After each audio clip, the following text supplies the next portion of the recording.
My dear friends, how are you? Thank you so much for praying for me.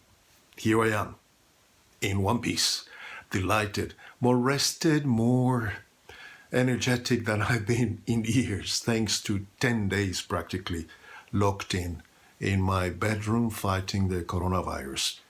Thank you for your prayers. I came here to ask for your prayers because I believe from experience all my life that prayer works because somebody is listening up there. We're not just sending us goodwill and good wishes. Prayer is a clear petition. A clear petition, not just some vague little thing. No. And it works. Thank you. I ask for health. That's the clarity of the request.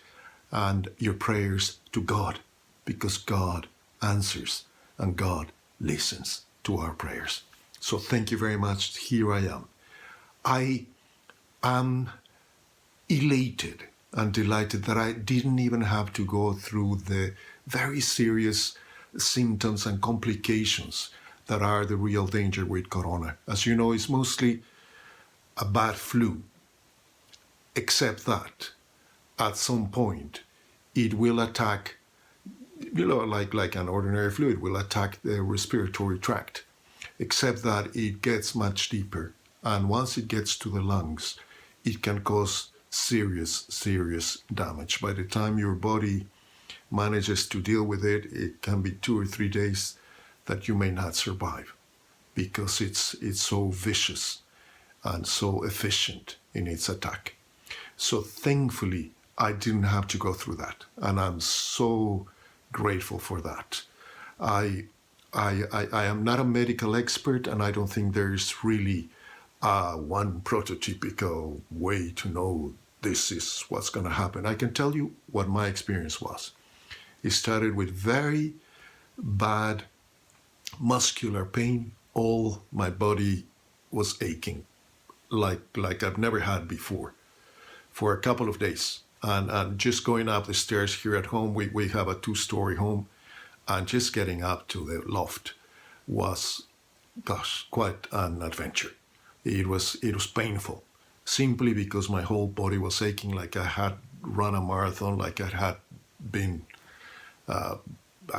beaten or something. It was quite painful. And then came high temperatures, quite bad for a couple of days, up to 39.4 centigrades at some point, which is seriously nothing you want to experience. It's too much. But thankfully, it was all controlled with just simple paracetamol and rest and hydration and sort of nothing out of the ordinary. At some point after that, and with the temperature already controlled and I'm feeling fine, mostly, I did notice that my trachea was closing, that my respiratory tract was obviously constricting and narrowing. And that's where the worry comes, because I'm asthmatic. Like millions of people, I am asthmatic. And that means that, yes, my throat is already compromised, and it puts me sort of in a more vulnerable group of people who may suffer more from the complications. Thankfully, gratefully, I didn't have those complications. After that initial constriction, and I came here and in my previous video to ask for your prayers because I knew I was heading now for that dreaded final stage. Thankfully, thanks to your prayers and the hand of God on me, I didn't sneeze once. I didn't cough once. There was no sneezing, no coughing, nothing. Once the temperature went down, thankfully, my body was repairing. I feel fantastic now. And I just gave myself a clean bill of health yesterday after 8, 9, 10 days of strict isolation, just locked up in the loft. And thankfully, feeling fantastic now, feeling better, breathing well. I do breathing exercises, very sort of advanced breathing exercises where I hold my breath for 90 seconds for 2 minutes, close to 2 minutes. And I couldn't do that simply because I couldn't inhale enough oxygen to fill my lungs, etc., because my trachea was closed. I'm back to normal. Thankfully, I've been doing my breathing exercises again, and it's been a fantastic help. As a voice professional that I am, I'm somebody who's already very aware of what's going on with my voice today. How's my throat feeling? How's my breathing feeling? How is my resonance? How is my ability to hold a sentence through 2-3 lines, etc. I'm already trained to do that. And there are a few things that us voice professionals do, and that's what I want to share with you so that you get some benefit out of this with all my heart. I know a lot of you, my dear friends, are voice professionals yourselves, so you already know what I'm going to be talking about. But this is for all of us, the rest of my friends, who could benefit from these simple practices for the rest of your life. This is something that is really going to help you. The first thing I'm going to suggest is this cute little blue whale.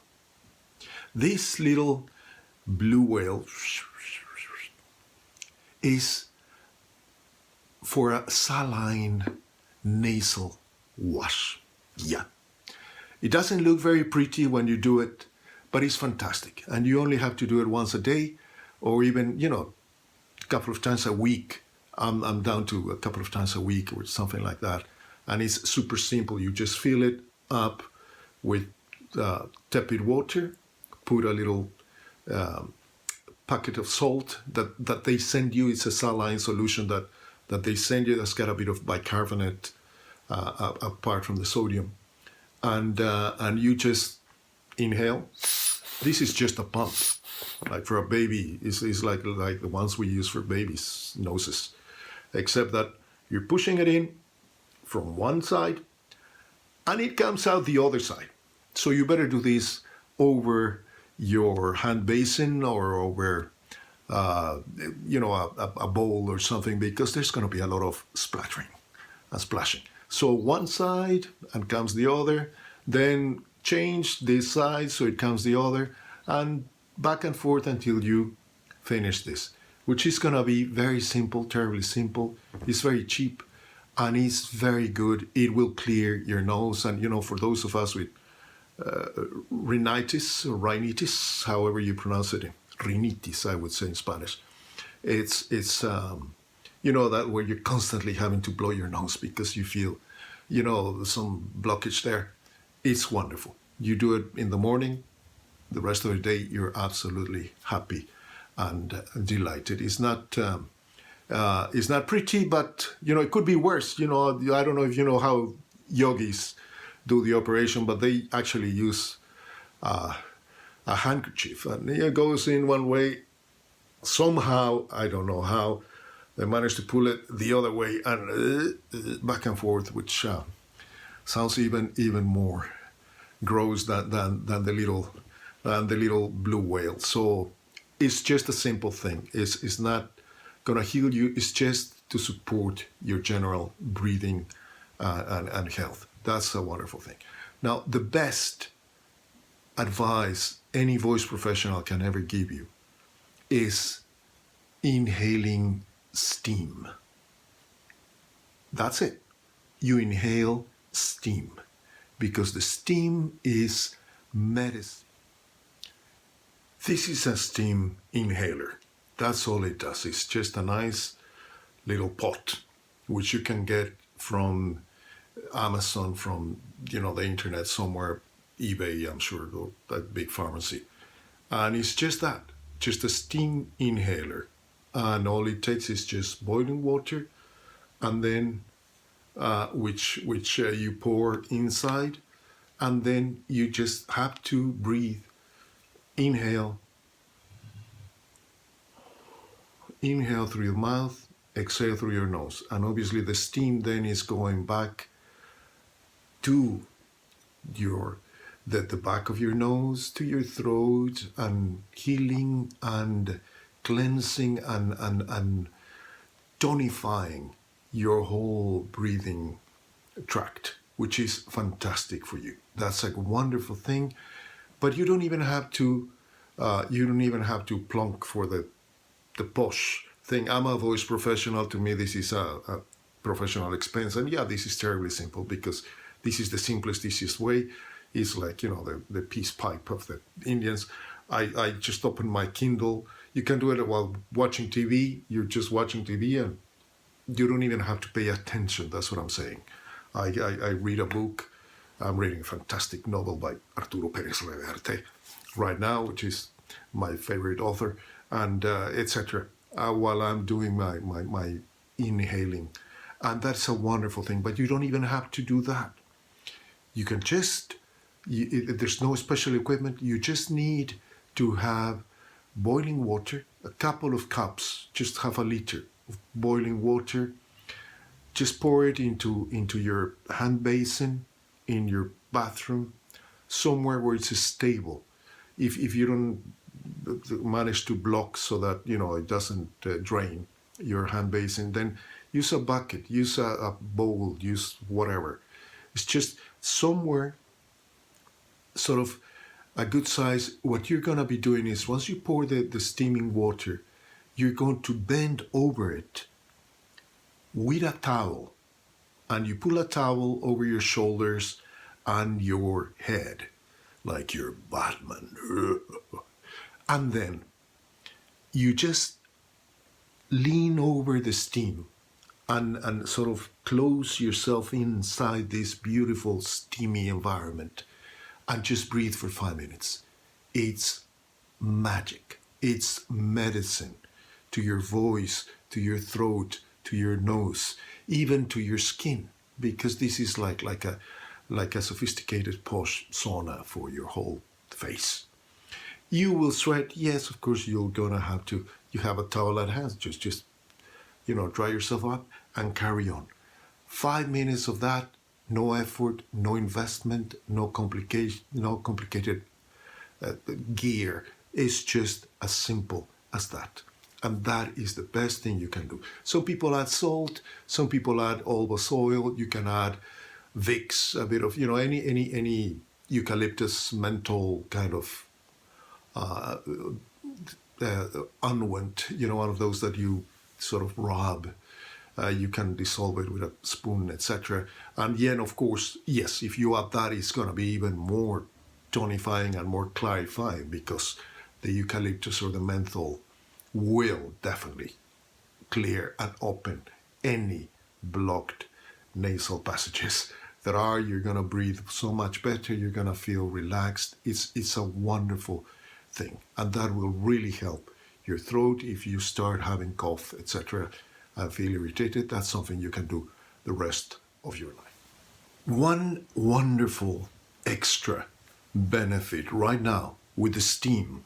Remember that by the time this water turns into steam, you had to bring it to boiling point, which is, obviously a warning. You are handling a very dangerous substance called boiling water. It is a very dangerous substance because, yes, it burns. It burns. So just be careful when you handle it. Do not let children do it unsupervised. Although children can also benefit from the inhaling. Once you've done that, right now, I heard a doctor, a very wise doctor, one of the best bits of advice I've heard, was that inhaling steam right now has the added benefit of killing the virus. Because the steam is at such high temperature. For water to be steaming, it's at boiling temperature. By the time you pour it, yes, it will not be at 100 centigrades, but it will be 80, 85, it will still be 75. The coronavirus is killed at 65 degrees, he was saying. He's been testing this. So if you manage to inhale steam at that temperature, you are actually killing whatever vestiges of virus you had on your nose on your throat, on your mouth, all of that's going to die. So that's an added benefit right now of inhaling steam. Do not miss it. It's a wonderful thing. It's something you can do once a week, twice a week. It will really be good. A kindness to your throat, to your voice. And your voice is one of the most beautiful gifts God gave you. It's unique to you, helps you communicate. It's something we should all be caring for all the time. One more thing, one final advice on care of the voice is apple cider vinegar. You probably heard this one, apple cider vinegar. Go for good quality here. Yes, here it does make a big difference. I buy it in 5-liter containers. I use it that much for years. I've used apple cider vinegar with the mother, which means it's unrefined, it's unfiltered. It's, like with honey, you don't want this beautiful, healthy product to be over-processed and clarified and made pretty, because you're killing a lot of the value, a lot of the benefit on that filtering and processing and boiling and whatever. No. You want it raw. So it's apple cider vinegar with the mother. The bottle says, I know it sounds very odd, but it does say that in the bottle, and it's worth it. You can buy it, as I said, it's quite cheap. If you go, there are 5-liter containers. I get it from Amazon. No worries. It's terribly simple.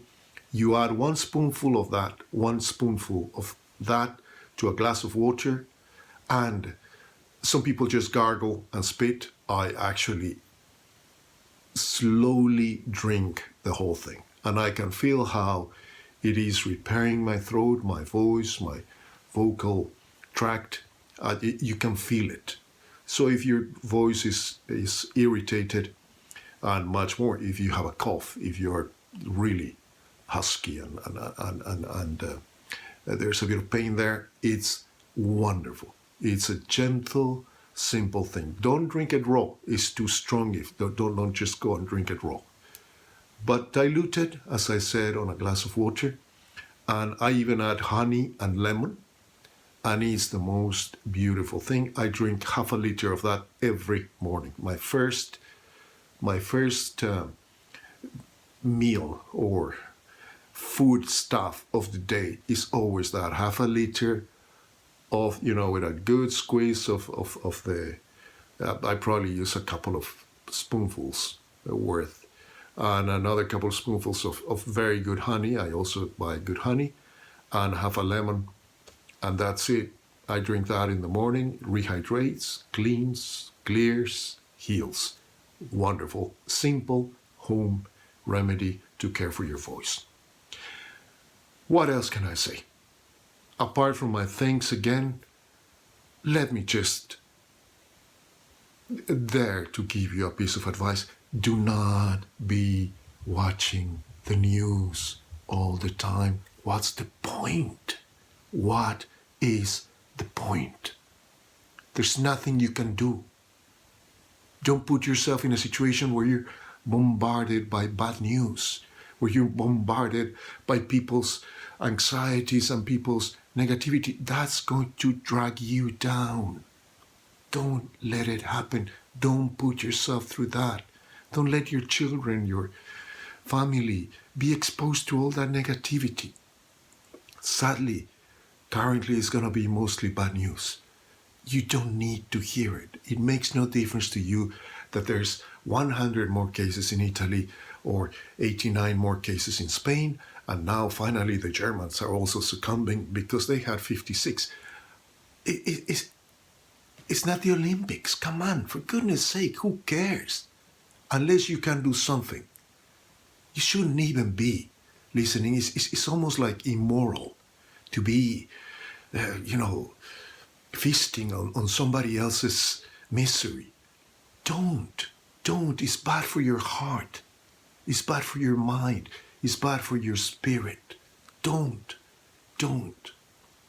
This is a moment for all of us to gather in, to gather in. Just as we are self-isolating and staying at home, this is a moment where mankind, for the first time, is having to slow down, sit down, and just wait.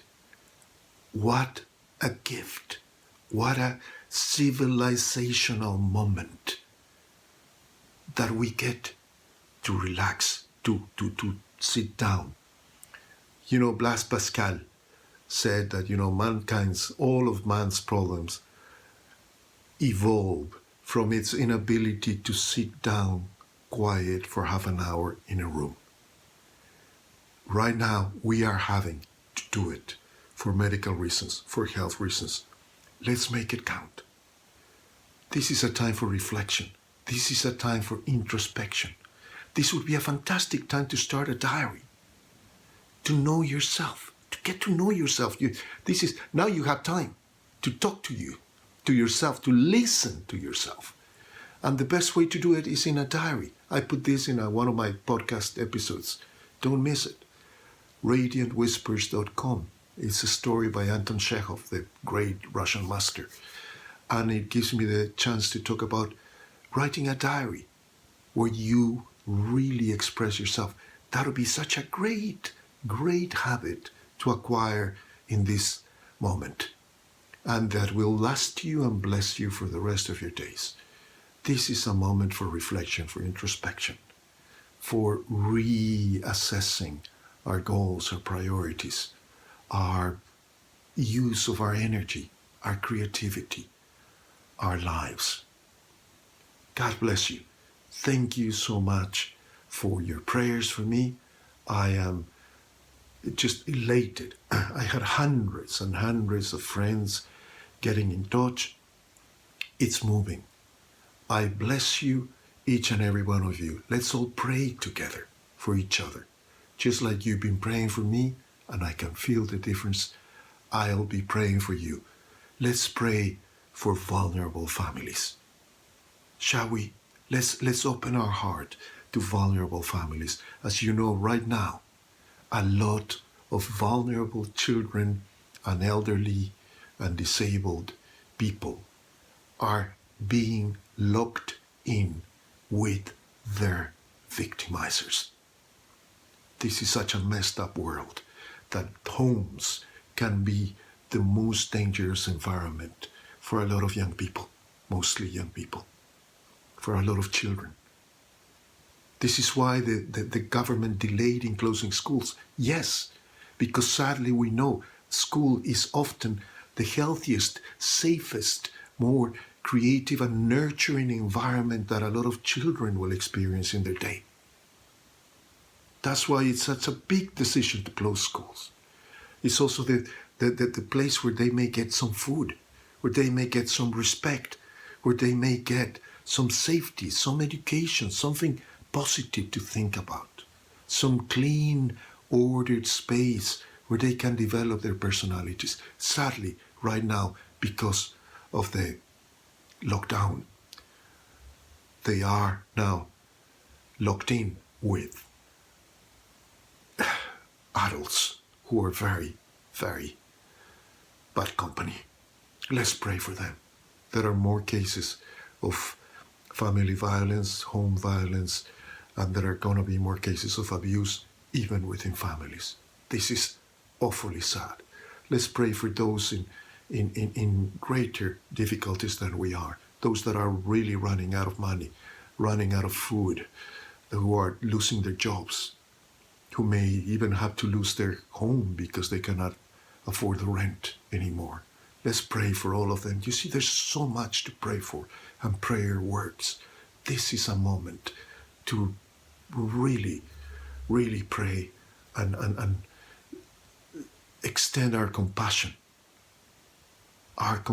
for all those people in other nations, in other countries, and in our own country that have less advantages than we do, that have less privileges than we do, that have a less efficient health service, that have less medicines, less doctors around, and who will have to face this in a much more brutal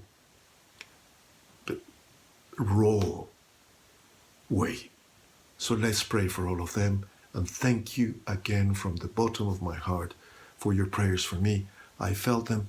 It's been wonderful to experience this and come out the other way, the other side of this, knowing I have so many friends and that God answers prayers. What a lot of reasons to be grateful.